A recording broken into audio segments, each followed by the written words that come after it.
비유라고 하는 예수님의 말씀입니다. 실질적으로는 누가복음 15장 11절로부터 32절을 다 봉독해야 첫 번째 맏아들과 둘째 아들의 이야기를 다 이해할 수 있는데 너무 길어서 25절로부터 32절 맏아들의 이야기를 같이 봉독했습니다. 소위 탕자로 일컫는 둘째 아들은 아버지의 재산 중에 자기에게 돌아온 불깃을 탈 때도 아닌데 미리 타가지고 먼 나라에 가서 허랑방탕하게 지내다가 재산을 다 낭비한 후에 설상가상으로 흉년까지 들어서 굶주려 참으로 힘든 그런 가운데 있는데 16절에 보면은 그가 돼지 먹는 지엽 열매로 배를 채우고자 하되 주는 자가 없는지라 그랬습니다. 얼마나 배가 고프면은 돼지가 먹는 지엽 열매를 먹고자 했겠습니까? 그러나 그것조차도 어느 누가 주는 자가 없는지라 이제 굶주려 견딜 수 없게 되자 스스로 돌이켜 아버지 집에 돌아왔다 하는 그런 이야기입니다. 근데 아버지는 죽은 줄 알았던 아들이 돌아오자 너무너무 기뻐서 큰 잔치를 베풀었는데 맏아들이 밭에 있다가 돌아오는 길에 종을 통해서 이 죽은 줄 알았던 작은 아들, 둘째 아들이 돌아올 때에 아버지가 큰 잔치를 베풀고 있다는 사실을 알고 저는 여러 해 동안 아버지를 섬겨 명을 어긴 일이었거늘 저에게는 염소새끼 한 마리도 주어 친구들과 즐기하신 일이 없습니다. 그런데 왜 창녀들과 같이 아버지의 재산을 다 삼켜버린 아들에게 돌아옴에 송아지를 잡고 잔치를 베풉니까? 도대체 이거 어떻게 되니까 하고 따지고 묻습니다. 이 이야기는 비유의 말씀이에요. 비유이기 때문에 여기 아버지는 하나님 아버지요, 첫 번째 맏아들은 이 교회 안에 있는 그런 그 성도들을 가리킨 것이고 두 번째 둘째 아들은 교회에서 신앙생활을 하다가 무슨 이유로든지 간에 밖으로 나간 그러한 그 사람을 가리켜서 둘째 아들로 비유했습니다. 그리고 집은 교회라고 하는 그런 집을 가리키고 있는 거예요. 그런데 이 사실을 보면은 작은 아들은 밖에 있는 탕자요, 맏아들은 집안에 있는 탕자입니다. 왜 그러냐 하면은 우리들은 이 교회를 떠났다가 다시 돌아오는 그런 그 성도는 오히려 어떻게 보면은 뭔가 깨닫고 지금 다시 돌아오는 거예요. 그런데 이제 교회 안에 있는 이 집안에 있는 맏아들은 아버지에게 따지고 덤비고 이처럼 불만과 불평을 토로하고 있어요. 이런 맏아들의 모습은 우리 가운데 누군가의 모습일 수도 있습니다. 맏아들은 외형적으로는 아버지를 잘 섬기는 가까이 있는 아들 같지만 아버지를 원망하며 마음은 이미 아버지와 떨어져 있습니다. 이처럼 이제 우리도 하나님과 가까이 있는 것 같지만 멀게 살고 있지는 않은지 오늘 이 말씀을 들으면서 나는 과연 집안에 있는 맏아들 같은 성도인지 아니면은 분깃을 타고 나가서 밖에 나가서 허랑방탕하게 모든 것을 다 잃어버린 후에 다시 돌아온 그러한 그 성도의 모습인지 아니면 밖에 지금 나가 있는 그런 모습인지 각자 자신들을 돌아볼 수 있는 기회가 되시기를 주님으로 축원합니다. 첫째로 이 맏아들은 철저한 율법주의자입니다. 맏아들은 아버지에게 자기에게는 아무것도 해주지 않으면서 재산을 다 탕진하고 돌아온 동생인데도 송아지를 잡아 잔치를 베풀어 준다고 불만을 토로하며 따지기를 29절 보세요. 여러 해 아버지를 섬겨 명을 어김이었거늘 내게는 염소새끼라도 주어 친구들과 즐기했느냐고 따지고 있잖아요, 지금. 이 말은 철저한 율법주의 말입니다. 왜냐하면 마다들은 아버지의 말씀을 명령으로 알고 의무적으로 섬겼기 때문입니다. 의무적으로 무엇을 한다는 것은 굉장히 사람에게 무거운 짐이 되고 자원에서 하는 일은 피곤한 줄도 모르고 즐겁게 합니다. 여러분, 그 옛날부터 그 돌덩이는 치고 혹은 등에 메고 못 가지만 돌덩이보다도 더 무거운 손자손녀는 이 등에 업고 간다고 하잖아요. 뭐가 돼요? 사랑하기 때문에 그런 거죠. 돌덩이는 사랑할 수 없는 거기 때문에 그런 거고요. 이처럼 자원에서 하는 일은, 기뻐서 하는 일은 피곤한 줄 모르는 겁니다. 즐겁게 합니다. 어린애를 낳고 기르는 부모가 의무적으로 어린애를 기른다면 그 자녀는 부모에게 괴로운 짐덩이만 될 뿐입니다. 효도하는 자녀도 마찬가지로 의무감으로 이제 부모님에게 효도를 한다고 한다면 굉장히 고달픈 일이 될 것입니다.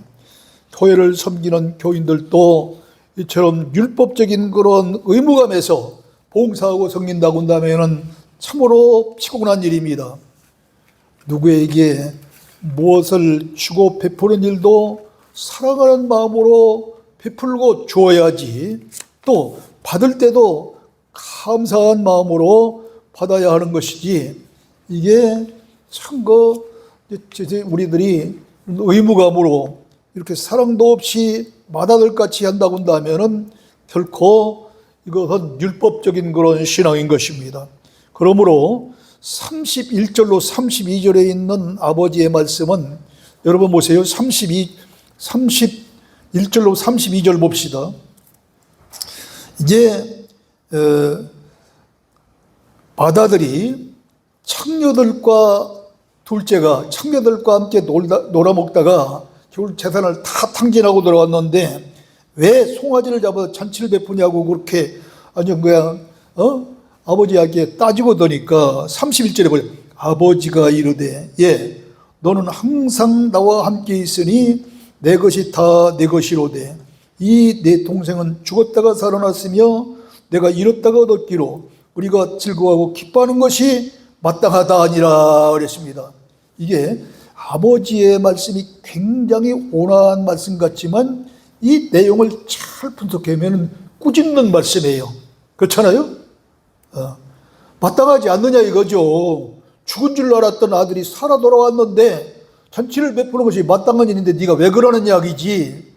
이게 온화한 그런 말씀 같이 들리지만 실질적으로는 꾸짖는 말씀이에요. 책망하는 말씀인 겁니다. 여러분, 여기서 우리는 누가복음 18장 9절로 14절에 보면은 바리새인과 세리의 기도가 나오는데 마침 이 바리새인의 그런 모습을 큰아들 마다들에서 발견하게 됩니다. 누가복음 18장 9절로 14절에 보면은 바리새인과 세리 두 사람이 성전에 올라가서 기도하는데 바리새인은 서서 따로 기도하기를, 다른 사람하고 같이 있지 아니하고 따로 서 있습니다. 지금 바리새인은 이 이야기는 너희들하고는 같이 있었다는 거죠. 그래서 따로 있는 거예요. 그러면서 뭐라고 그러냐 하면은 하나님이여 나는 다른 사람들, 그 다른 사람들이 그냥 곧 토색, 불이 가늠하는 자들 같지 아니하고 세리와 또 같지 아니함을 감사하나이다. 나는 일에 2번씩 금식하고 또 소득의 11조를 드리나이다 하고 하나님 앞에 기도하는데, 실은 하나님 앞에 기도라기보다는 나는 이런 사람입니다. 자기 피할과 같은 하나님 앞에 자기 손절하는 것과 똑같은 이야기예요 지금. 그런데 세리는 멀리 서서 감히 눈을 들어 저 하늘을 쳐다보지도 못하고 가슴을 치면서 하나님이여 불쌍히 여기소서 저는 죄인입니다 하고 간절한 마음으로 기도했습니다. 이 두 사람에게 14절에 보면 어떻게 말씀하셨습니까? 내가 너희에게 이르노니 이제 저 바리새인이 아니고 이 사람 곧 세리가 의롭다 하심을 받고 그의 집으로 내려갔느니라 하셨습니다. 바리새인이 기도에 내려오면은 굉장히 모범적인 신앙인 것 같잖아요. 그런데 칭찬받지 못하세요. 아니, 얼마나 모범적입니까? 뭐라고 그랬어요? 그가 뭐라고 얘기했냐면은, 이제 하나님 아버지, 나는 다른 사람들처럼 뭐 토색하지도 아니하고 불의를 행하지도 아니하고 가늠하지도 아니하고 이제 일주일이죠. 일에 2번씩 금식하고 10의 1조를 드립니다. 굉장히 믿음 좋은 사람 같잖아요. 그런데도 주님으로부터 책망을 받았습니다. 그리고 가슴을 치면서 하나님 아버지여 저를 불쌍히 여기셔서 저는 죄인으로서입니다 하면서 기도한 그런 세일이 이 하나님으로부터 주님으로부터 의롭다 인정을 받고 집으로 돌아갔다는 것입니다. 여러분, 우리는 큰 무리처럼 주의를 잘 지키고 11조 생활을 하고 또 금식하며 기도하며 여러 가지 모양으로 그럴듯한 신앙 같지만 이 신앙이 의무적으로 어쩔 수 없이 그러한 그 신앙의 행위라고 한다면 그건 믿음이 아닌 것입니다. 이 때문에 바리새인은 주님부터 오히려 인정받지 못하고 아무것도 하지 못하고 하나님 앞에 내놓을 것 없는 그런 세리지만 제 많은 그런 세리지만 가슴을 치면서 하늘도 우러러보지 못하고 주여 저는 불쌍히 여기시옵소서 저는 죄인입니다 하면서 자신의 모습을 드러냈고 용서를 구했던 그런 세리의 기도가 인정을 받게 된 줄 믿으시길 주님으로 축원합니다.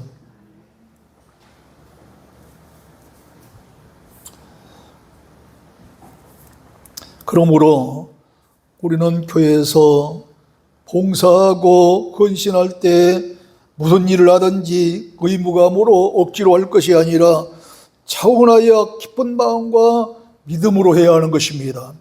기도할 때도 바리새인처럼 자기의 의를 내세우는 그런 자가 아니라 세리처럼 진정으로 죄인임을 고백하고 통탄하면서 회개하는 기도자가 되어야 될 줄로 믿습니다. 둘째로 이 바다들은 사랑이 없어요. 바다들은 수년 만에 동생이 돌아왔는데 동생에게 말 한마디 거들뜨지 않습니다. 아니, 남이라도 수년 만에 만나면 이게 오랜만이냐 몇 년 만이냐 하고서 손잡고 인사할 건데 이 형이란 놈은 도대체 동생이 수년 만에 들어왔는데 말 한마디 하지 않아요. 사랑이 없는 까닭입니다. 죽은 줄만 알았던 동생이 들어왔기에 아버지는 너무너무 기뻐서 잔치를 베풀었는데 22절 24절 보세요. 그냥 잔치만 베푼 것이 아니라 22절 24절에 보면 아버지는 종들에게 이르되 제일 좋은 옷을 내어다가 입히고 손에 가락지를 끼우고 발에 신을 신기라 그랬습니다. 여기서 잘 깨달아야 돼요. 아버지가 제일 좋은 옷, 가락지, 신발 이미 돌아올 줄 알고 준비해둔 옷, 준비해둔 가락지, 준비해둔 신발입니까? 아니면 즉석에서 어디서 구해온 것입니까? 준비해놓은 거잖아요.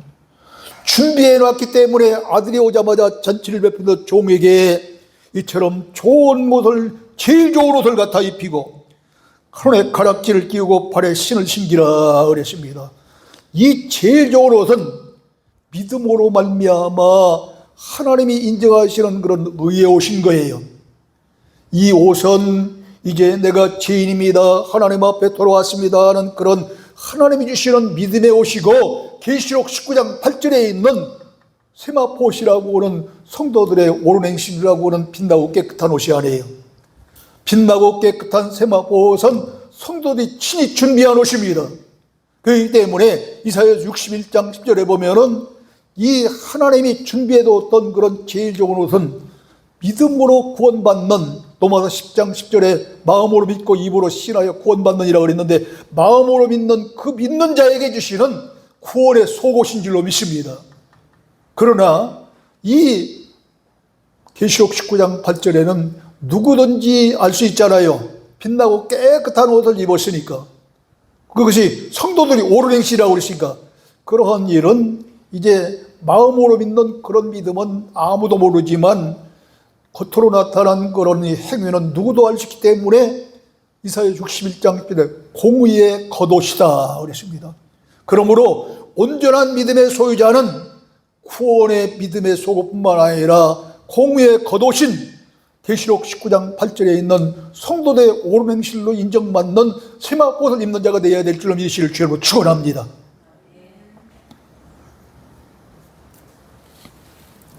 자, 근데 이 제일 좋은 옷은 이렇게 하나님이 주시는 그런 옷인 거예요.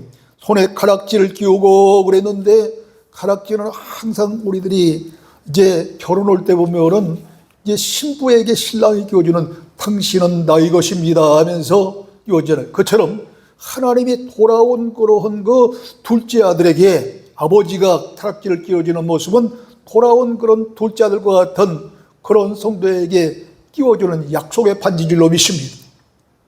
너는 내 것이라는 거예요. 그리고 또 이제 신발을 신겨준 것은 이제 여러분 신을 신기 전에는 마음대로 할 수 없습니다. 등에 업힌 어린아이는 아무리 자기가 오른쪽으로 가서도 등에 이제 업은 엄마가 왼쪽으로 가서 엄마 마음대로 왼쪽으로 하는 것이 아이 마음대로 가지 않잖아요. 이처럼 우리도 죄의 종로를 했던 그런 사람들, 이제 세상에 종로를 했던 그런 사람들, 마귀의 종로를 했던 그런 사람들이기 때문에 우리 마음대로 할 수 없고 죄에게 종이 되어서 죄 짓고 살면서 가진 그런 그 못된 죄를 다 했는데, 요한복음 8장 32절에 보면 진리가 너희를 자유케 하리라 그랬습니다. 예수 믿고 구원받은 믿음의 성도들은 이제 진리가 우리를 자유케 함으로 말미암아 종의 그러한 그 멍에서 벗어나서 내 마음대로 어디든지 갈 수 있는, 신발 신은 자는 이제 어디든지 갈 수 있는 자잖아요. 등에 업힌 맨발의 그런 어린아이는 자기 마음대로 못 가지만 신발을 신은 자는 자기 가고 싶은 대로 가는 거예요. 그러면서 이제 이런 신발을 신겨주는 이야기는 예수 믿고 진리 안에서 주님께서 자유함을 주시는 놀라운 그런 축복을 믿으시길 주여 축원합니다. 이런 축복을 줬어요. 자, 그러면서 송아지를 끌어다가 잡으라, 우리가 먹고 즐기자 그랬습니다. 이것이 복음인 것입니다. 세상 사람들은 아버지의 것을 다 없애먹고 호랑방탕하게 생활하다가 다 빈손 들고 온, 그럼 정죄할 것입니다. 마다들도 이를 정죄하기를 뭐라고까지 하냐면은, 여러분 보세요. 뭐라고 하냐면 이제 마다들이 아버지 30절 보세요.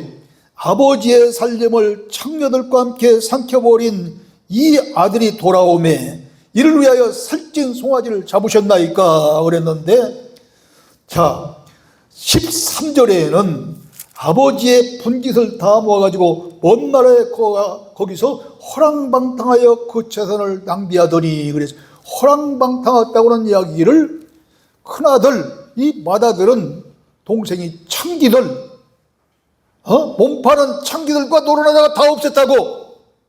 이게 호랑방탕보다 도가 없는 큰 죄인으로 지금 몰고 있잖아요. 청지하고 있잖아요. 이게 누구예요? 맏아들의 모습이에요. 맏아들 모습.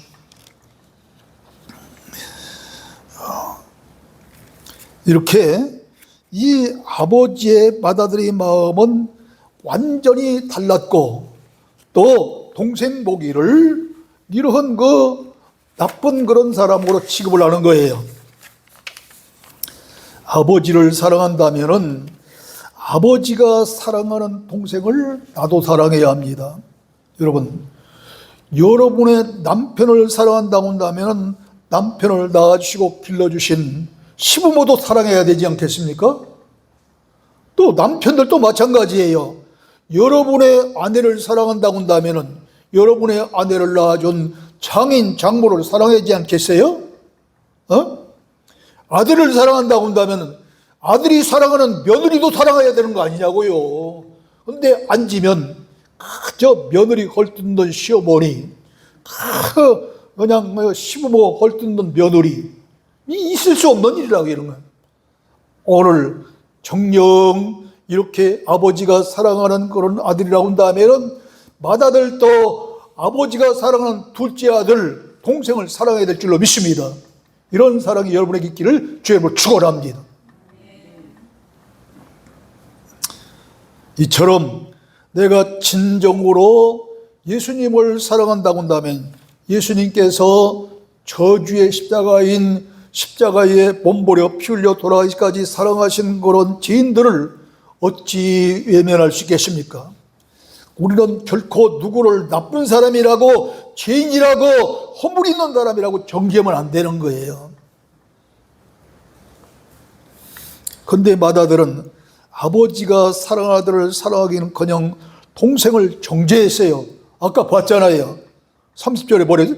아버지의 살림을 창녀들과 함께 삼켜버리는 아들이라고 정죄했어요. 그런데 형은 허랑방탕했다는 이 말을 창녀들과 창기들과 함께 삼켜버렸다고 말하고 있는 거예요.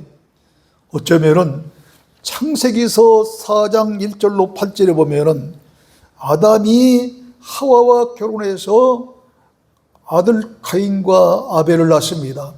가인과 아들이 장성해서 가인은 농사 짓는 자가 되고 아들은 양치는 그런 목동 생활을 합니다.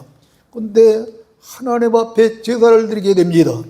그때에 가인은 농사하는 자였기 때문에 농산물을 하나님 앞에 드렸고 아벨은 양치는 그런 목동이었기 때문에 양의 새끼를 잡아서 그 피를 하나님 앞에 드렸는데 하나님이 그 제물을 가인의 제물은 연락지 아니하시고 아벨의 제물만 연락했다 받으셨다는 겁니다. 이것을 보고 가인이 마음속에 동생을 시기하는 마음이 생겨서 동생을 쳐 죽였다 그랬잖아요. 이처럼 이 맏아들은, 본문에 나온 맏아들은 둘째 아들이 돌아온 그런 둘째 아들에게 아버지가 온정을 베풀고 제일 좋은 옷을 입히고 가락지를 끼워주고 신발을 신겨주며 살찐 송아지를 잡아서 잔치를 베풀면서 동네 사람들과 즐겨하니까 시기하고 있는 거예요. 이게 죽이지는 않아서 마음으로 살인한 거나 똑같은 거죠 지금. 사랑이 있는 영이었다고 한다면 아무리 동생이 믿고 아버지가 마음에 안 들어도 아버지가 동생을 용서하고 받아주었으니 자기도 용서하고 받아줘야 하지 않겠습니까? 그러나 맏아들은 사랑의 메마른 이기주의자요 율법주의자이기 때문에 자기만을 위해 사는 사람이기 때문에 동생도 아버지도 다 믿고 마음에 안는 것. 그러므로 작은 아들이 먼 나라에 가도 허랑방탕하게 살며 아버지의 재산을 낭비한 탕자라면 맏아들은 자기 속셈만 차리고 있는 집안에 있는 탕자, 이렇게 얘기할 수 있는 거예요. 셋째로 맏아들은 아버지의 은혜를 모르는 사람입니다. 맏아들은 못된 짓만 하다가 재산을 다 낭비하고 들어온 동생에게 송아지를 잡아 잔치를 베풀어주면서 자기에게는 왜 염소 새끼 한 마리 잡아준 일이 없다고 불평하고 있어요. 그러나 그동안 아버지가 누리는 모든 것을 같이 누린 아들 아닙니까? 집안에 있었으니까. 불평하는 맏아들에게 31절에 보면 너는 항상 나와 함께 있으니 내 것이 다 네 것이로다는 말씀에서 알 수 있습니다. 그렇잖아요. 아버지가 집에 있으면서 밥 먹을 때 큰아들도 같이 밥 먹고 집안에 어떤 잔치가 베풀어지면 같이 잔치에 어울리기도 하고 집안에 있는 맏아들은 아버지가 누린 건 다 누린 거예요. 그런데도 작은 아들이 돌아오자 이 살찐 송아지를 잡아서 잔치를 베풀어주고 그를 환대하는 것을 보면서 왜 나에게는 염소새끼 한 마리 주어서 친구들과 같이 놀도록 하지 않았느냐고 지금 불평불만하는 것 아닙니까? 하나님 아버지는 그런 옹색한 그런 분이 아니라 모든 것, 집안에 있는 모든 걸 다 주시는 그런 부유한 그런 하나님이신 아버지처럼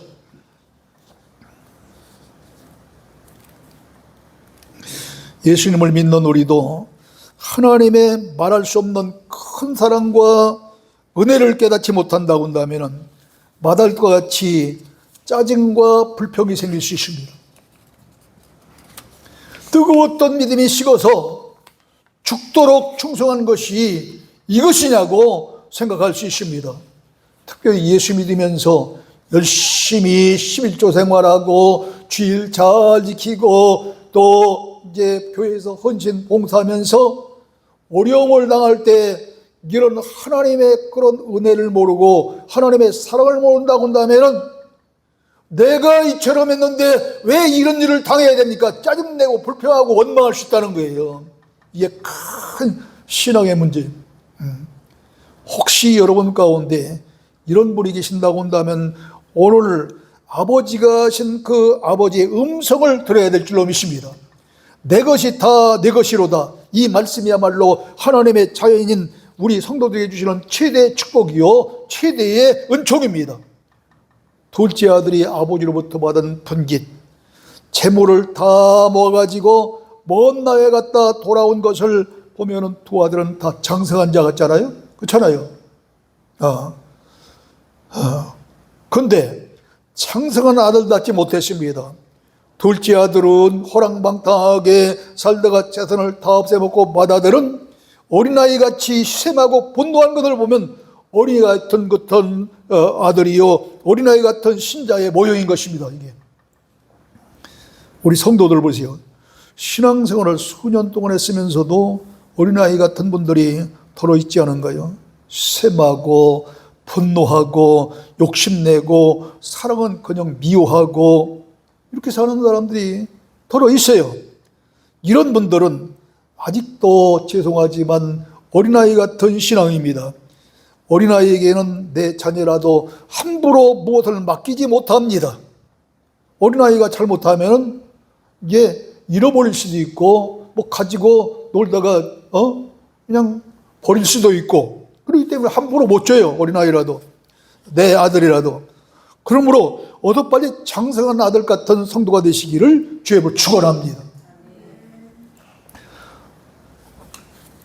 사랑하는 성도 여러분, 본문은 맏아들을 통해서 율법을, 탕자라고 하는 둘째 아들을 통해서 복음을 보여주신 사건인 겁니다. 이걸 잘 깨달아야 돼요. 여러분, 갈라디아서 2장 16절, 3장 11절, 로마서 3장 20절, 28절, 에베소 2장 8절로 9절에 보면 율법으로는 구원받을 수 없느니라 그랬습니다. 율법으로는 다만 자기의 죄를 깨달을 뿐이요 믿음으로만 구원받는다고 그랬어요. 그러므로 율법 신앙을 가진 맏아들은 구원받을 수 있을까요? 없을까요?